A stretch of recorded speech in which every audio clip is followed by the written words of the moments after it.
الرحمن الرحیم آخری بات میں آج ہم ایک موٹیویشنل اسٹوری ہے جو میں نے خود لکھی ہے، میری اپنی کتاب کی ہے آرٹ آف لیونگ لائف کی، تو وہ چاہوں گا کہ آپ سے شیئر کروں۔ موٹیویشنل اسٹوری ہے کہ اس میں ہے کہ آج گداگر بہت خوش تھا، دن کے 12 ہی بجے تھے، اس کا ہدف پورا ہو گیا تھا۔ جو اس نے سوچا تھا رات گئے تک جتنے پیسے کما لوں گا وہ اس نے 12 بجے تک کی کما لیے تھے اور اس کی جھولی نوٹوں سے پوری بھر گئی تھی۔ وہ حیران تھا، گداگری کی عادت اسے گاؤں میں ہی پڑی تھی۔ اب بمشکل 30-32 سال کا تھا، مگر وہ اپنے چہرے کو بگاڑ کر اپنے گاؤں اور بستی میں اس طرح گھومتا تھا جیسے بہت مفلس ہو، اور اکثر تو لوگ اسے گاؤں کے یہ کہہ دیتے تھے کہ ہٹے کٹے ہو، کماتے نہیں ہو۔ یہ کہنا ہوتا کہ ہر 2 بندوں کے بعد تیسرا شخص اسے کہتا تو اس کا موڈ خراب ہوتا اور وہ دن اس کا خراب گزرتا۔ آہستہ آہستہ اس گداگر نے اپنی عادت مفلسی کی یہ بنا لی کہ بہت دور دراز گاؤں میں جا کر صبح سے شام تک مانگتا اور پیسے جمع کرتا۔ 20 روپے سے 50 روپے تک گاؤں میں اسے پیسے مل جاتے تھے، اور گھر جا کر اپنی جھولی کو گرا کر اس طرح گنتا جیسے بہت سا خزانہ مل گیا ہو۔ ایک بوڑھی ماں تھی گھر پر، وہ اکثر پوچھتی تھی تو کہتا، ماں بستی کے قریب میں نے دوسرے گاؤں میں ایک دکان کھول لی ہے، اس کی ریزکی ہے، جو حساب کرتا ہوں کتنا نفع ہوا ہے اور کتنا جو ہے سودے کا سامان نکلا ہے۔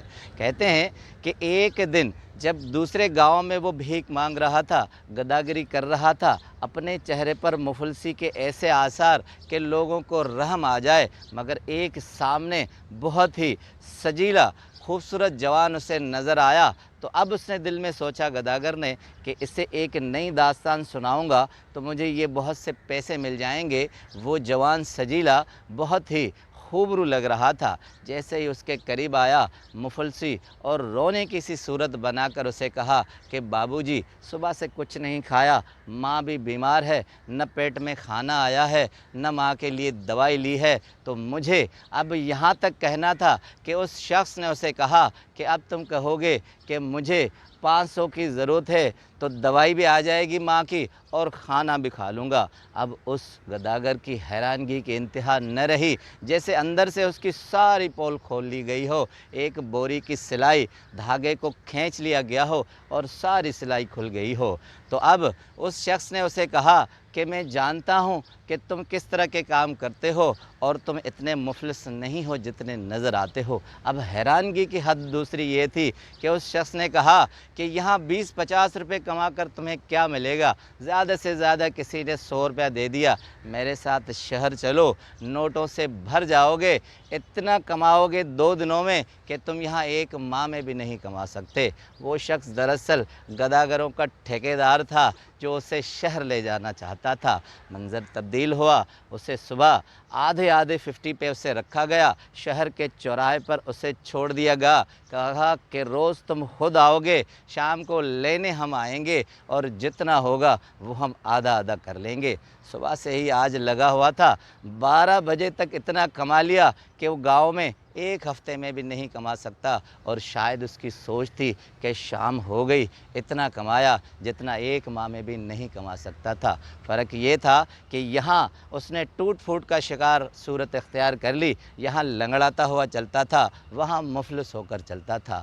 اب دوسرے دن جیسے ہی شہر کی مصروف ترین شاہراہ پر وہ چلا، لنگڑاتا ہوا آیا، ایک گاڑی آئی، ہاتھ آگے کیا، جیسے سوال کیا، گاڑی والے نے دیکھا نہیں، زور سے گاڑی چلی، پاؤں اس کا گاڑی کے نیچے آ گیا، آنکھیں موند لی گئی اس کی قدرتی طور پر، اور 11225 کی ایمبولینس آئی اور اسے لے گئی۔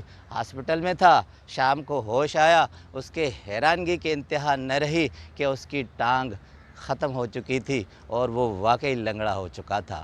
اب مورل اسٹوری یہ ہے کہ ہم حقیقت کی دنیا میں رہتے ہیں مگر حقیقت سے دور ہوتے ہیں، ایک بناوٹی اپنے اوپر سنگار کرتے ہیں اور ہم لوگوں سے جھوٹ بولتے ہیں۔